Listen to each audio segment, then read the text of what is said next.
특검 이야기도 좀 해보겠습니다. 자, 우선 윤 전 대통령 측에서 이런 얘기했습니다. 영치금도 없다 하면서 모금 계좌를 공개했는데 윤 전 대통령의 재산이 80억 원에 달하는 것으로 전해졌습니다. 또 변호사 구하기도 어렵다고 토로했는데 그 조국혁신당의 박은정 의원실에 따르면 주말을 빼고 하루 평균 2.3회꼴로 변호인을 접견한 것으로 확인됐다라고 하던데 두 분 변호사이시니까 좀 여쭤볼게요. 일단 우선 이거부터요. 일반 접견과 변호인 접견은 어떤 식으로 좀 다른지 방식부터 좀 궁금하네요. 일반 접견은 이렇게 폐쇄된 공간에 칸막이가 있는 곳에서 이렇게 대화할 수 있는 이 구멍 뚫린 우리가 영화에서 보는 것처럼. 네. 그렇게 하고 하루에 매우 제한된 20분 정도일 겁니다. 아마 하루에 한 번밖에 허용이 되지 않고요. 이제 반면에 변호인 접견은 별도의 공간에서 이루어지고요. 이 교도관이 입회하지 않습니다. 그 관리하는 교도관만 복도에 있고 별도에 쭉 설치된 방에 들어가서 열려 있는 공간에서 하고 물론 에어컨도 설치돼 있어 시원합니다. 횟수의 제한도 없고 시간의 제한도 없습니다. 네. 예, 근데 신청할 때 길게 잡아서 할 수는 있지만 대개 서울구치소 같은 경우에도 지금 과밀 수용이고 한 번 이 구치소 접견을 예약하려면 일주일 전에 예약해도 자리를 못 잡는 경우가 많습니다. 그만큼 전체적으로 이 수용자 전체 형평을 생각할 때 하루에 두세 번씩, 두세 번 하면 1시간, 2시간 이상 하는 경우도 있을 텐데요. 이게 전체적으로 보면 과잉 보호를 받고 있다고 봅니다. 물론 이 사안 자체가 중대하고 네. 변호인의 이 조력이나 방어권 보장의 필요성에 있어서 일반 수용자와는 차이는 있는 건 분명하지만 윤석열 대통령이 수사에 전혀 협조하지 않고 있고 출석에 불응하고 있는 이런 상황을 고려하면 이 변호인의 조력을 통해서 수사에 성실하기 위한 어떤 이 접견이 이루어지고 있는 것이 아니라 네. 그냥 일반 그런 시간을 때우기 위해서 다른 수용자들의 권리를 침해하는 부분도 분명히 있다는 부분은 말씀드리고 싶습니다. 이런 부분하고 포함해서요. 지금 되게 기초적인 질문일 수 있겠습니다만은 그 변호인 접견하는 데서도 비용이 들지 않나. 그러면 이제 자주자주 부르면은 그때마다 이제 가산이 되는 건지도 궁금해요. 그거야 뭐 약정하기 나름입니다만 네. 제가 적어도 제가 아는 한은 윤 대통령 변호인단이 그렇게 많은 어떤 그 수임료를 받거나 하지는 않은 상태에서 어떻게 보면 윤 대통령의 어떤 정치적 입장을 지지하는 취지에서 지금 거리에 있던 변호사들이 하고 있기 때문에 네. 그게 수임료와는 직접 관계가 없는 것으로 알고 있고요. 더불어서 아까 얘기한 것처럼 일반 접견 같은 경우에는 접촉 차단 시설 우리가 그 영화에서 보듯이 이렇게 해서 구멍 뚫렸는데 구멍 뚫리는 걸로 얘기해도 잘 안 들립니다. 그리고 보통 이제 마이크로 하죠. 그리고 일반 접견은 15분이고 그 부분에 대해서는 다 녹음이 됩니다. 이런 부분이 차이가 있는 반면에 그 일반 그 변호인 접견 같은 경우에는 접촉 차단 시설이 아니고 악수도 할 수 있고 문건을 주고받으면서 서로 메모도 할 수 있고 그리고 변호인이 어떻게 보면 있는데 그 어떻게 보면 그 교도관이 가시거리, 가천거리가 있습니다. 네네. 보이는 거리에서 어떤 안전이나 이런 부분은 확보하되 무슨 얘기를 하는지는 비밀 보장을 하기 위해서 가천거리에서는 떨어져 있는 그런 식으로 돼 있다는 것이 상식적으로 알면 좋겠는데요. 네. 윤 대통령 케이스 같은 경우에는 좀 독특한 점이 있는 것 같습니다. 기본적으로 이미 기소돼 가지고 2주 내지 3주 만에 계속 재판이 되고 있고 증인신문이 지금 집중적으로 되고 있습니다. 증인신문을 하려고 하면은 피고인과 어떤 그 변호인이 지속적으로 해서 이 주신문, 반대신문을 준비하려는 시간이 생각보다 많이 걸리는 것이고 더불어서 지금 특검을 비롯해서 계속 조사를 받고 그 부분에 대한 대응을 해야 되고 더불어 얼마 전 같은 경우에는 구속 적부심까지 청구를 했지 않습니까? 예. 말씀드린 것처럼 지금 나왔던 박은정 의원의 것은 얼마 전까지 말씀드린 것처럼 재판과 수사 나아가 본인에 대한 어떤 구속 적부심 있을 때까지 있을 것으로 압니다. 그렇기 때문에 이제 오전에 그와 같은 재판 준비, 오후 재판 준비를 위한 접견 이런 부분이 있다고 하면은 하루에 어떻게 보면 주말을 빼고 2.3회 이 정도는 통상적으로 큰 사건에는 충분히 있을 수 있는 사건이다. 다만 앞으로 그러면은 그 윤 대통령이 어떻게 할 것인가? 지금 조 변호사님 말씀처럼 수사 자체를 부정하고 수사 자체에 대해서 거부하는 상황 속에서도 계속 이렇게 할 것인가에 대해서는 조금 더 지켜봐야 되는 점이 있습니다만 큰 사건, 구속 사건은 짧은 시간 내에 사실은 오전에 가봤자 할 수 있는 시간이 아주 한정적이다 보니까 예. 뭐 저도 이제 큰 펌에 있으면서 큰 형사 사건을 해본 경험으로서는 뭐 아주 이례적이라고 보기는 어려운 점도 있다라고 말씀드리고 싶습니다. 자, 이 판결 관련된 이야기를 좀 해볼게요. 오후에 나온 판결인데요.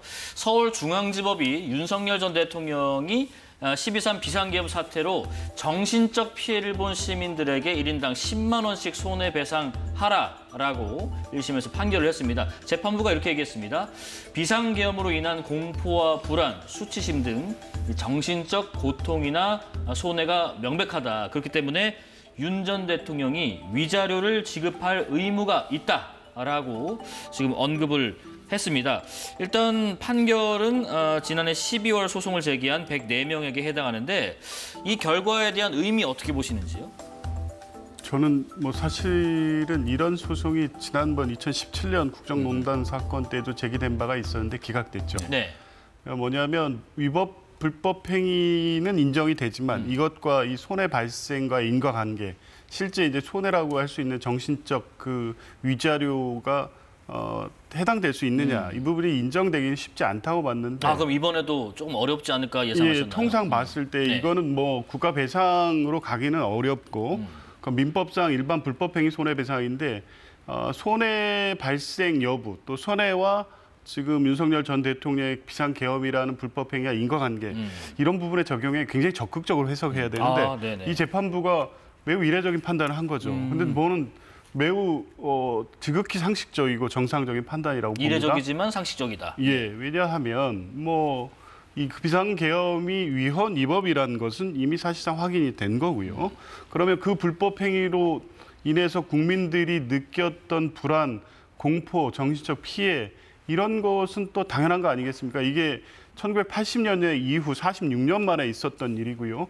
국회 앞에 탱크가 들어서고 국회를 계엄군이 유리창을 깨고 들어가는 이런 장면들, 그리고 계속해서 윤석열 대통령이 탄핵 소추안이 가결되는 순간까지, 그리고 파면 결정이 있을 때까지 있었던 여러 가지 상황들을 종합해 보면 그로 인한 국민들의 정신적 충격과 손해는 실제 발생한 구체적 손해라고 판단될 수 있다고 봅니다. 그래서 저는 이 적극적으로 해석될 여지가 있음에도 불구하고 지금까지 법원이 보였던 태도를 볼 때 이걸 일반 국민에 대한 개인적 손해로 인정해 주기는 어렵다 이렇게 예상을 했었는데 재판부가 매우 의미 있는 판결을 했다고 보고요. 이것은 윤석열 전 대통령이 대통령이란 국가기관으로서 한 행위가 아니라 이 개인으로서 권력 연장을 위해서 한 중대한 위헌이고 위법 행위라는 점에서 손해배상의 책임이 인정된 것은 매우 의미가 있고 이후에도 이런 류의 소송이 계속될 것 같습니다. 예, 지금 손해배상 청구입니다. 그리고 소송 1심에서 지금 원고 승소 판결을 한 거고, 그렇다면 말씀하신 것처럼 추가 소송이 잇따를지 이 의미까지 같이 담아서 설명 부탁드립니다. 그렇습니다. 이 부분은 정치적 측면과 법적 측면인 것 같습니다. 일단 판결이기 때문에 법적 측면에서 봤을 때에 보통 그 공무원의 고의나 과실에 의한 위법 행위로 어떤 불법 행위 이걸 입었을 때는 민법이 아닌 민법의 특별법으로서 국가배상법에 따른 손해배상 청구를 하겠죠. 그런데 이번 같은 경우에는 독특하게 국가배상법이 아닌 민법 750조의 일반적 불법 행위로서의 어떤 손해배상 청구를 했습니다. 그렇다고 한다고 하면 통상의 기존의 어떤 대법원 판례에 따를 때는 기각되는 것으로 생각하는 것이 아마 좀 전에 뭐 조 변호사님도 그렇게 예측을 했었고 저 또한 이 사안이 기각될 것이라고 예측을 했었습니다.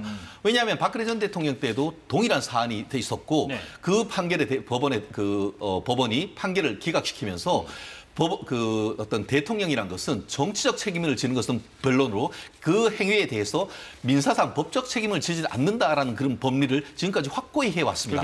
그럼에도 불구하고 이렇게 개인의 어떤 대통령 개인에 대해서 민사상 손해배상 책임을 지우는 것이 과연 어떻게 보면 선례로서 계속 항소심, 대법원 상고심 갔을 때 유지될지에 대해서는 저는 상당히 어떻게 보면은 변경이 될 가능성이 오히려 높다라고 보는데 만약에 이 판결이 그대로 유지된다. 제가 봤을 때 앞으로 공무원 할 사람 점점 없어질 겁니다. 왜냐하면 뭘 하다가 잘못했다. 그러면 이건 고의지만 고의뿐만 아니고 중과실이 있다 할 때에도 그냥 공무원 개인을 상대로 해서 손해를 배상해버리면 아까 얘기했던 직권남용 권리행사 방해죄로 내가 그래 징역형은 아니어도 그냥 뭐 벌금이나 집행유예 받는 것은 변론으로 내 재산 몽땅 날아가는데 그거 공무원 할 사람이 누가 있습니까? 그렇기 때문에 사법 정책적으로 봤을 때 이와 같은 판결이 맞는지는 항소 상고 가면서 변경된 가능성이 높다. 다만 정치적인 맥락에서 많은 분들이 충격을 받았을 것이고 비상계엄으로서 그렇기 때문에 그에 대해서 사실 헌법재판소가 탄핵을 했고 그로 인해서 정말 최고 권력자 지위에서 강제적으로 끌어내린 것 아니겠습니까?